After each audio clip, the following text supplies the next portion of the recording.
Welcome back to Al's Kitchen. It's good to be back. Haven't we had a glorious summer? It's almost like the UK's been lifted up and been brought into the Mediterranean. No need to spend any money on flights, or holidays. In this episode, I'm going to begin what's going to become 5 episodes of authentic Birmingham style Balti cooking. Now, you might be all used to having a Balti in your local Indian restaurant, but all may not be what it seems. Now, you may remember in a previous Balti video, I think it might have been my chicken tikka jalfrezi Balti, I explained that most restaurants don't do proper Baltis. They actually cook them in regular frying pans and they serve them in pretty karai bowls, kadais or Balti bowls.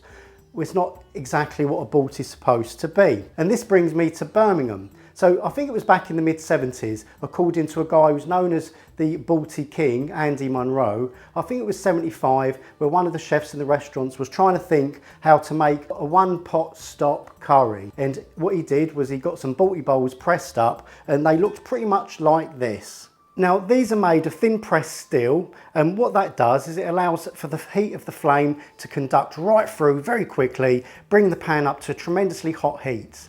It also enables you to cook in the bowl and eat from the bowl at your table. So, I mean, that's as fresh as it can get, right?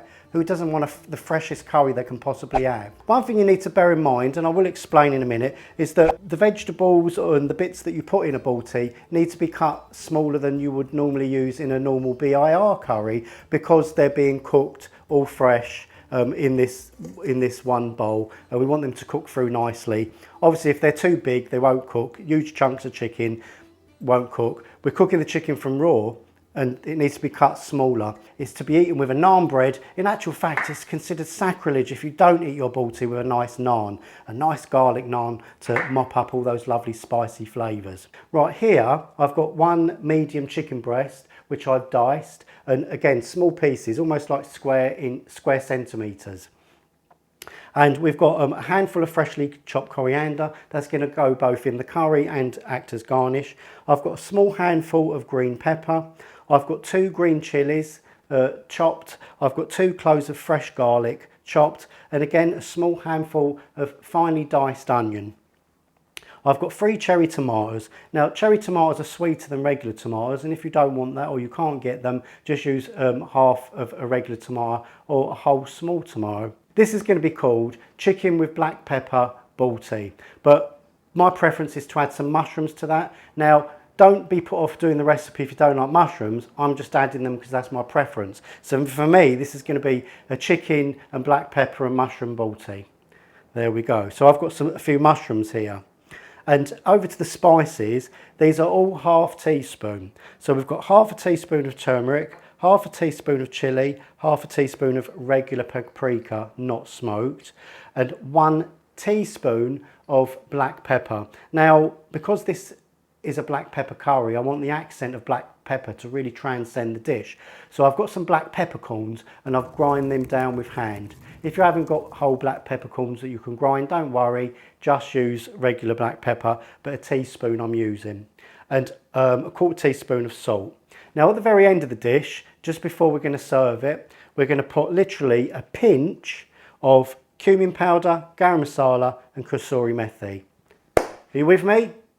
Let's crack on. You can do these curries in a more traditional cast iron Balti bowl. For me, and I said it before in previous videos, you do get very similar results. For the sake of authenticity Birmingham style, I'm using this Birmingham Balti bowl, which they use in a famous restaurant in Birmingham called Shababs. In actual fact, I was in Shababs in March and I had a nice Balti there with naan bread. So I'm going to add the veg oil. Now with the veg oil, because we're using high temperatures, we use quite a bit. Now I'm just going to put enough oil in that covers the inner circle of the Balti. The first thing we're going to do is add the onion.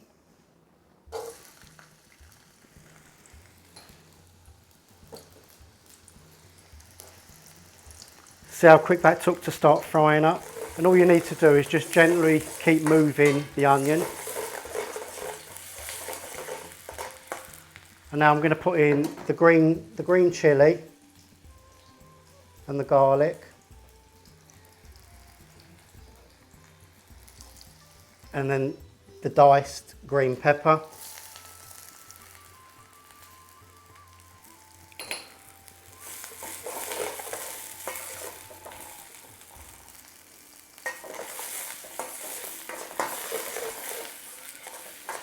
Just keep them moving. Remember, because obviously we don't want a burnt Balti, do we? A burnt Balti is no good to anyone. So keep that moving. Right, and now we're going to add the chicken.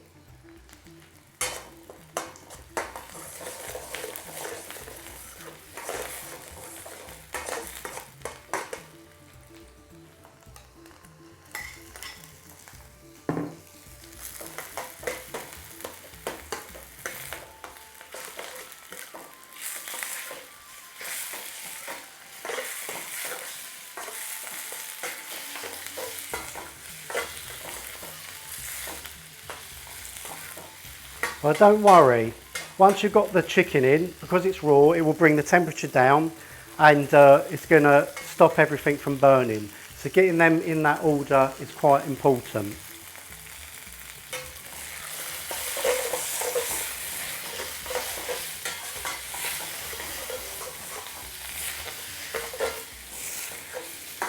Dropped a bit of chicken there. Well, now because the sides of the pan are getting extremely hot, you'll notice as I'm turning it in, it's starting to ignite the oil, burning the oil off.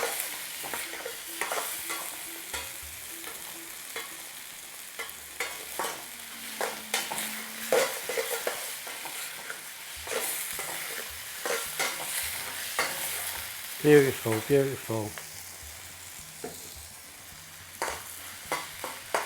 Right, now in go the spices. So the chilli, the turmeric and the paprika. Now we put the spices in after because if we fried them out like we did do in conventional BIR cooking, they would burn.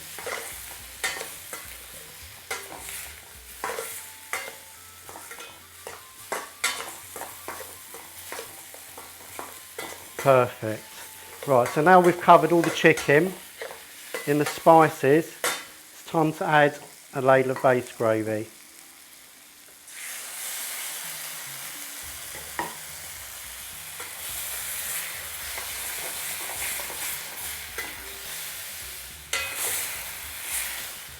Absolutely beautiful. See, make sure nothing's on the edges, got anything to burn. That's cooking out beautifully there. Right, add in the tomatoes and the mushrooms.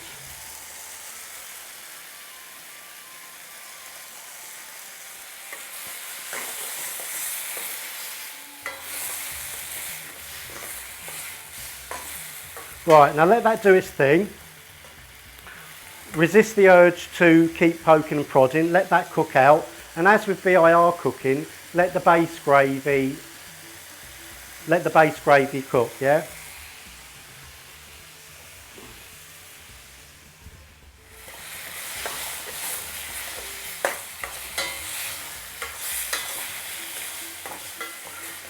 Beautiful.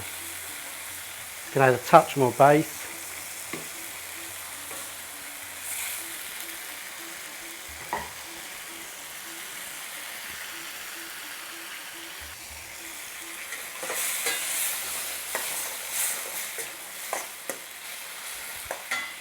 I'll cook that down. Add the salt. And now it's time to add the black pepper.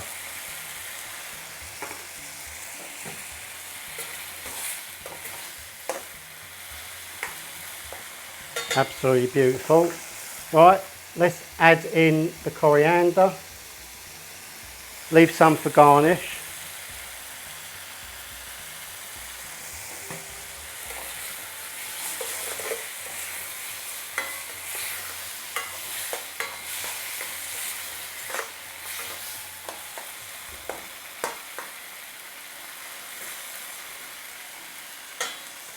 Absolutely beautiful. Well, now we're going to add in a pinch of kasuri methi,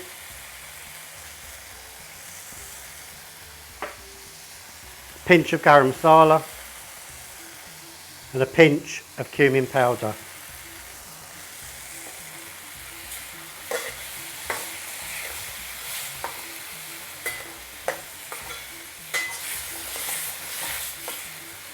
I love cooking like this.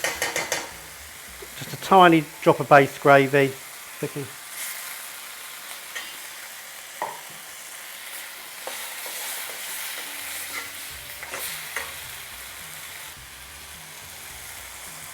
Well, that is ready. There you go. One chicken black pepper and mushroom Balti. So now it's time for the taste test, and I've got myself a nice naan bread to go with the Balti I just cooked. Right, I mean, it already looks the part. It reminds me just like the Balti that I had in shababs, and I mean, the purists say you've got to be eating it with naan bread, so that's what I'm going to do. It's red hot, this is. I mean, that's really good. Absolutely amazing. I mean, if you like Chinese food and you like black pepper sauce, this is not Chinese, but this is like a curry equivalent of that. So give it a go, it's definitely nice. Anyway, thank you for joining me again. And if you like this Balti, maybe you're going to like this video here, or maybe even this one here. But regardless, like and subscribe if you want to see more Balti cooking. But for now, I'm out. And I'm out of here. Beautiful.